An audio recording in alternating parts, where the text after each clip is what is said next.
When I'm back in district during the interim session, I make it a priority to visit with local nonprofit partners, many of whom are connected to the state either through funding or oversight. This week, I had the opportunity to tour one of our community's domestic violence shelters. The staff members there do truly incredible work, offering safety, support, and hope to survivors across Southwest Missouri. But the truth is, I wish places like this didn't have to exist. Unfortunately, the shifting economic landscape for many Missouri families may put even more pressure on shelters like these in the months ahead. Hi all, this is State Representative Stephanie Hein with a quick update for the week in Jefferson City. Here's what you need to know. Across Missouri, families are feeling the squeeze. Cuts to Medicaid and SNAP are looming.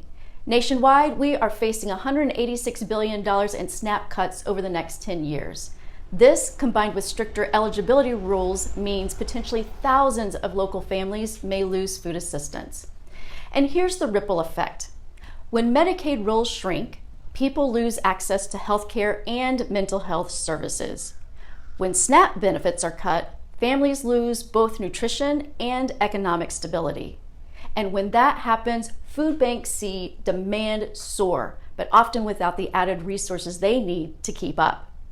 When basic needs like food, healthcare, and childcare are out of reach, the pressure builds, and for some, that stress can escalate into violence. Studies show that financial stress, like job loss or food insecurity, can intensify domestic violence. When families are forced to go without, the risk of harm increases. And for survivors, the lack of resources make it even harder to leave, harder to heal, and harder to stay safe.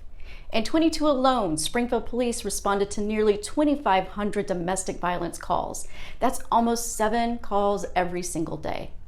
Greene County continues to report some of the highest per capita domestic violence rates in Missouri, nearly double the state average.